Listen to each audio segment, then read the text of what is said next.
నమస్తే, నా పేరు Radha. Welcome to DY news. ముందుగా హెడ్లైన్స్. 2 సంవత్సరాల కూటమి ప్రభుత్వ విజయోత్సవ కార్యక్రమంలో కూటమి, బీజేపీ, టీడీపీ, జనసేన నాయకులు, ప్రజలు ప్రసంగించి ప్రభుత్వం ద్వారా ప్రజలకు జరుగుతున్న మంచి కార్యక్రమంపై ప్రసంగించారు. మాజీ MLA S A Rehman, BJP incharge Botsa Suresh మాట్లాడుతూ కూటమి ప్రభుత్వంలో ప్రధాని మోదీ భారతదేశాన్ని ప్రపంచంలో తిరుగులేని శక్తిగా తీర్చిదిద్దుతూ అలాగే రాష్ట్రాన్ని ప్రగతి పథంలో దూసుకెళ్లటానికి కావలసిన కేంద్ర నిధులను మన రాష్ట్రానికి కేటాయిస్తూ చేస్తున్న కృషి కొనియాడారు. ఇంకా ఈ కార్యక్రమంలో రాంజీ, సూరాడ రాజు, విజయానందరెడ్డి ప్రసంగించారు. BJP Attela Shankarrao, Chandrasekhar, Girija madam, Ramagovinda, BJP కార్యకర్తలు, నాయకులు, కూటమి నాయకులు పాల్గొన్నారు. అనంతరం Visakhapatnam south MLA CH Vamsikrishna మాట్లాడి నియోజకవర్గంలో చేపడుతున్న అభివృద్ధి, ఇంకా చేస్తున్న కార్యక్రమాలు, చేయాల్సిన పనుల కోసం, వాటి కోసం చేస్తున్న కృషి కోసం అంతా వివరించారు. ఈ రోజున మన కూటమి ప్రభుత్వం ఏర్పడి 2 సంవత్సరాలు దిగ్విజయంగా పూర్తయింది. కానీ మనం వాగ్దానం చేసిన 10 పనుల్లో 9 పనులు పూర్తి చేసి 1 మిగిలిపోయినా, మనం వాగ్దానం చేయలేనివి 90 పనులు చేసిన పని కోసం ఎవరు మాట్లాడరు, కానీ మనం వాగ్దానం చేసిన పని కోసం మాట్లాడతారు. కాబట్టి ఏంటంటే ఈ రోజు నుంచి కూడా మన కార్యకర్తలందరం కూడా మన కూటమి యొక్క చెప్పినవి చెప్పనివి ఇప్పటివరకు అమలు చేసేటటువంటి పనులన్నిటి మీద సమగ్ర అవగాహన కల్పించుకొని ఎవరు ఎటువంటి మాటలు మాట్లాడినా వారికి ధీటైన సమాధానం చెప్పేటటువంటి విధంగా మనందరం తయారవ్వాలి. ఇక్కడ కూటమి అంటే ఏ ఒక్క పార్టీయే కాదు. ఎందుకంటే వంశీకృష్ణ గారు ఎలక్షన్లో ప్రతి వార్డులో ప్రతి ఇంటికి ఒక 3 సార్లు 4 సార్లు తిరగడం జరిగింది. ఇప్పటి వరకు కూడా అన్ని సార్లు ఎవరు కూడా ఎలక్షన్ అయితే నేను అనుకుంటాను, ఎందుకురా బాబు ఈ 2 సార్లు వచ్చేస్తున్నారు, మేము చెప్పడానికి ఏం లేదు, అందరూ ఆయన్నే చూస్తున్నారు అనేసి. కానీ దాని తాలూకా రిజల్ట్ ఏంటంటే మా 36వ వార్డులో 9 కళ్యాణ మండపాల నిర్మాణానికి, 3 ఆర్చ్ల నిర్మాణానికి ఆ రోజు ఆయన తిరుగుడు ఈ రోజు మాకు ఉపయోగపడింది.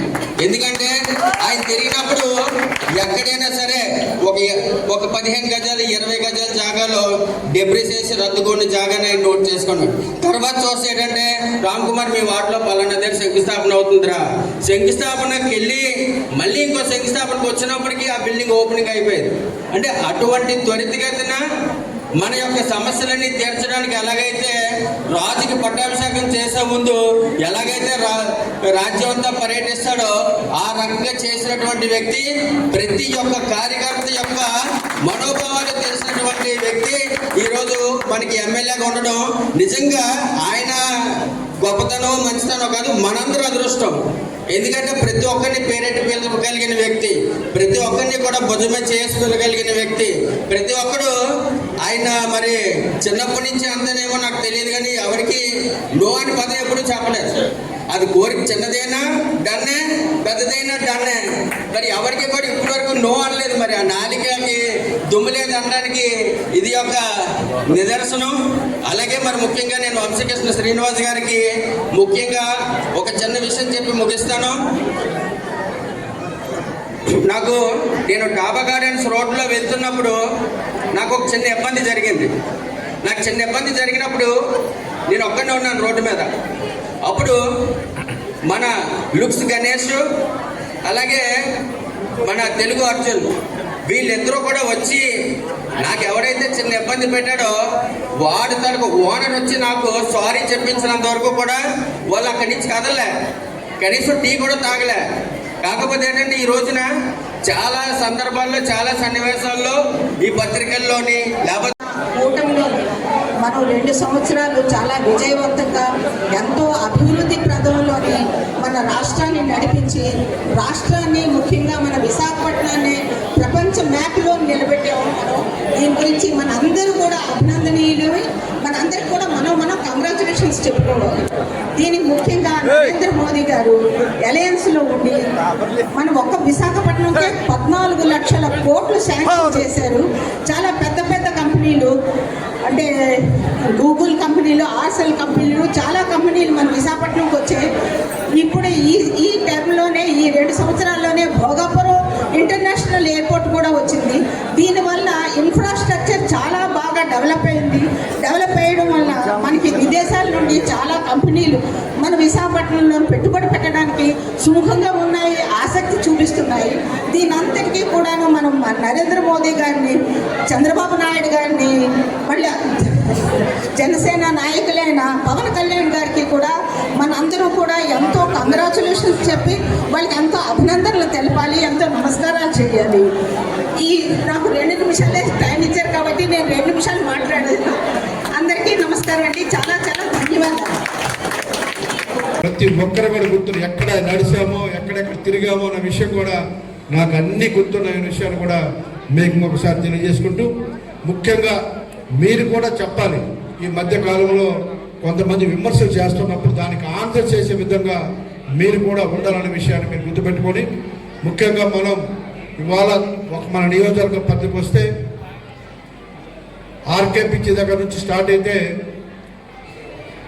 జాలారపేట వరకు ఉన్నటువంటి ఏదైతే ఆ సముద్రం చుట్టూ ఆ గోడ పడిపోయి చాలా ఇబ్బందికరంగా ఉందో, ఆ గోడ అంతా కూడా చెట్లగూడ పడుతుంది. అతి త్వరలోనే మనం దాన్ని శాంక్షన్ చేయొచ్చు. ఆ త్వరలో పని స్టార్ట్ అవుతుంది, వర్క్ స్టార్ట్ అవుతున్న విషయాన్ని కూడా మీరు గుర్తుపెట్టుకోవాలి. రెండోది, జాలారపేట జంక్షన్లో గత పాలకులందరూ కూడా దాన్ని నిర్లక్ష్యంగా వదిలేసి అదొక ఏదో ఒక పాడుపడిపోయిన ఏరియాగా ఇవాళ తయారు చేశారు. దాన్ని కూడా ఆర్కే బీచ్ ఎలా ఉందో జాలారపేట జంక్షన్ కూడా అలా ఉండబోతుంది. త్వరలో అనే విషయం కూడా మీకు తెలియజేస్తూ ఉన్నాం. ఆ జంక్షన్లో ఒక పెద్ద బొమ్మ పెడతా ఉన్నారు. పెద్ద షిప్ బొమ్మ పెట్టి ఆ చుట్టుపక్కల అంతా కూడా పార్క్ చేసి అక్కడ టాయిలెట్స్ని కూడా చేసి అక్కడ సామాజిక భవనాలు కూడా నిర్మించి మొత్తం అప్ టు పోర్ట్ వరకు కూడా ఏ విధంగా అయితే బీచ్ ఉందో అక్కడ అదే విధంగా ఉండడానికి కూడా అతి త్వరలో దాన్ని కూడా వర్క్ స్టార్ట్ చేస్తూ కూడా తెలియజేస్తూ ఉన్నాం. ఇక అక్కడ నుంచి ముందుకు వెళ్తే మనకు తెలియనటువంటి ఒక లైట్ హౌస్ ఉంది. ఆ లైట్ హౌస్ని కూడా అభివృద్ధి చేస్తున్నాం. అతి త్వరలో లైట్ హౌస్ 24 hours మనం విజిట్ చేసే విధంగా ఆ లైట్ హౌస్ని కూడా ముందుకు తీసుకొస్తా ఉన్నాం. ఇంకొంచెం ముందుకు మనం వెళ్తే ఇప్పుడే మా సాదిక్ చెప్పాడు, ఎస్ఎల్ కెనాల్ దానివల్ల ఆ ముంపుతో పాటు చాలా కాలుష్యం ఉంటుంది. అది కూడా మా పోర్టు చైర్మన్ గారికి చెప్పినట్టే 20 కోట్లు ఆయన ఇవ్వడం జరిగింది.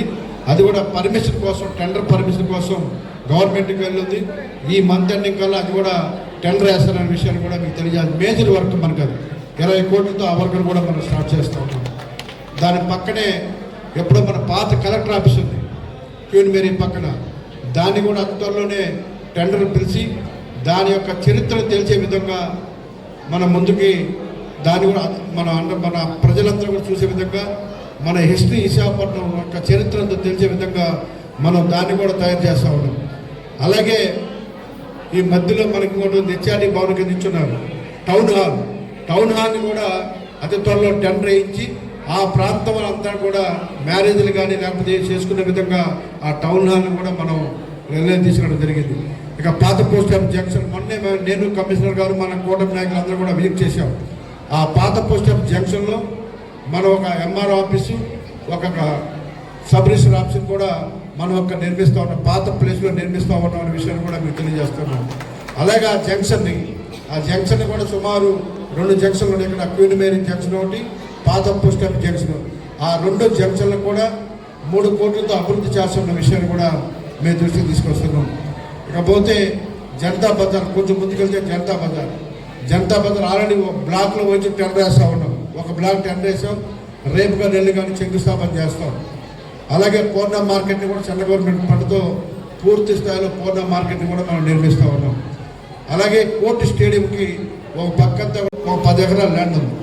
5 ఎకరాలు ఎస్టీపీ కేటాయించి మిగిలిన 5 ఎకరాల్లో కూరగాయల మార్కెట్లు ఏవైతే ఉన్నాయో వెజిటబుల్ మార్కెట్, అక్కడ కూడా వెజిటబుల్ మార్కెట్కి ఆ 5 ఎకరాలు కూడా కేటాయించి అక్కడ కూడా షాపులు కట్టిస్తున్న విషయాన్ని మేము దృష్టి తీసుకొస్తున్నాం. అలాగే ఈ ప్రాంతం అందరం కూడా సావుల ముందు జంక్షన్లో శ్మశాన వాటిక ఉంది, దాన్ని ఎవరు పట్టించుకోలేదు. దానికి సుమారు 3 కోట్లతో ఆల్రెడీ వర్క్ స్టార్ట్ అయ్యింది, వర్క్ అవుతుంది. 3 కోట్లు దాన్ని పూర్తిగా రూపురేఖలు మారుస్తున్న విషయాన్ని కూడా మీ దృష్టికి తీసుకొస్తున్నాం. నెహ్రూ బజార్, అది కూడా నెహ్రూ బజార్ ఎప్పటి నుంచో మనకి చిన్నప్పటి నుంచి చూస్తూ ఉన్నాం. ఇవాళ అది పూర్తిగా అసలు పనికి రాకుండా పరిస్థితిలో ఉంది. దాన్ని కూడా ఉడావాల ద్వారా దాన్ని పూర్తి స్థలం ఒక పెద్ద బిల్డింగ్ కట్టకుండా వాళ్ళందరూ కూడా ఇస్తున్న విషయం కూడా మీకు తెలియజేస్తాం. అది కూడా ఈ మంత్లోనే అది కూడా టెండరింగ్ అవుతున్న విషయం. ఇంకొక విషయం ఏంటంటే, ఎప్పుడో వేదాంత విసిటిఎఫ్ఎల్ 30 సంవత్సరాల క్రితం కడితే ఆ ప్రాంతంలో ఉన్నటువంటి మత్స్యకార సోదరులకి కొంత ల్యాండ్ ఇస్తామని చెప్పి ఆ రోజు ప్రభుత్వం నిర్ణయించింది. 30 సంవత్సరాల నుంచి పక్కన పడిన ఆ ఫైల్ తీసి 543 మందికి 2 సెంట్లు లెక్కన ఈ మంతనికే లేకపోతే 10 రోజుల్లో అందరికి కూడా 5 ఇప్పిస్తున్న విషయాన్ని కూడా మీ దృష్టికి తీసుకొస్తున్నాం. అలాగే ఇంకా ఎక్కడైతే మీరు చూస్తే జగదాంబ సెంటర్లో కొంచెం ముందుకెళ్తే ఒక పాత డచ్ వాళ్ళకి సంబంధించిన శ్మశానం లాగా ఉంటుంది. డచ్ వాళ్ళకి సంబంధించి దాన్ని కూడా పార్క్గా తయారు చేస్తున్నారు. త్వరలోనే టెండర్ ఇస్తున్నాం. ఆ సెంటర్ అంతా కూడా కలకలాడబోతుంది. మొత్తం దాని రూపురేఖలు కూడా మారుస్తామని తెలియజేస్తూ ఉన్నాం. అలాగే మీరు స్కూల్స్కి వెళ్ళండి. ఇప్పుడు ప్రతి స్కూల్లో కూడా వేదాంత వాళ్ళ ద్వారా ఒక కంప్యూటర్ ల్యాబ్ని పెట్టాం. స్కూల్ రూపురేఖలు కూడా మార్చాం. ఒకప్పుడు మీరు మహిళా కాలేజీకి వెళ్తే ఎలా ఉండేది, ఇప్పుడు వెళ్తే ఎలా ఉంది చూడండి. స్కూల్లో లోపల గ్రౌండ్తో సహా అద్భుతంగా తయారు చేశాం. కంప్యూటర్ ల్యాబ్లు తయారు చేశాం. ఇంకా సోలార్, అన్ని స్కూల్లో కూడా సోలార్లు కూడా పెట్టించడం జరిగింది. మరోపక్క రైల్వే స్టేషను సుమారు 1000 కోట్లతో రైల్వే స్టేషన్ అంతా కూడా 2 బ్లాకులుగా తయారవుతుంది. 14 ప్లాట్ఫామ్స్తో 2 బ్లాకులు తయారవుతూ ఉంది. సో 1000 కోట్లతో అది నిర్మాణం జరుగుతూ ఉందనే విషయాన్ని కూడా మీరందరూ గ్రహించాలి. వీటితో పాటు మనం ఒక 6 హౌసింగ్ ప్రాజెక్టులు కూడా ప్రపోజల్ పెట్టాం. 1 లక్ష్మీనగర్, 2 వార్డు బాయ్లైను, 7 ఊళ్ళు, లక్ష్మీనగర్, ఇంకొక లక్ష్మీనగర్ ఉంది, 40 అవి, ఇలాగ ఒక 7 హౌసింగ్ ప్రాజెక్టు కూడా పెట్టడం జరిగింది. అవి కూడా ఆల్మోస్ట్ ఫైనల్ అయిపోతుంది. టెండర్ లాస్ట్లో టెండర్ పొజిషన్లో ఉన్నాయి. దాని మీద జిఎంసీ కమిటీ కూడా వర్క్ చేస్తూ ఉన్నారు. మీకు డోర్ టు డోర్ డెలివరీ రాష్ట్రం వస్తుందని ప్రకటించడం జరిగింది. ఆ రాష్ట్రం ఇంటికాడ లేకపోతే అదే రాష్ట్రం ఉంచుకొని ఇవ్వకంటే చాలా ఇబ్బంది పడేవారు. రేషన్ కొట్లు కూడా రాషన్ రాకపోవడం, ఇంట్లో సరిగ్గా భోజనం వండుకోకుండా ఇబ్బంది పడేవారు. Free ration. అలాంటిది ఆ రాషన్ చంద్రబాబు నాయుడు గారు రాషన్ కొట్లనే రాషన్ ఇవ్వాలి.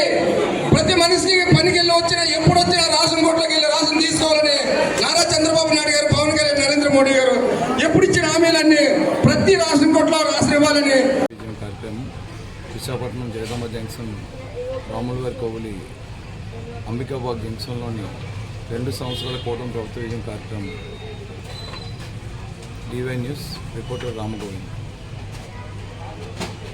మీకు ఈ వీడియో నచ్చినట్లయితే లైక్ చేయండి, షేర్ చేయండి. ముందుగా కింద ఉన్న సబ్స్క్రైబ్ బటన్ పై క్లిక్ చేయండి. ఎల్లప్పుడూ అప్డేట్ సమాచారాన్ని పొందండి.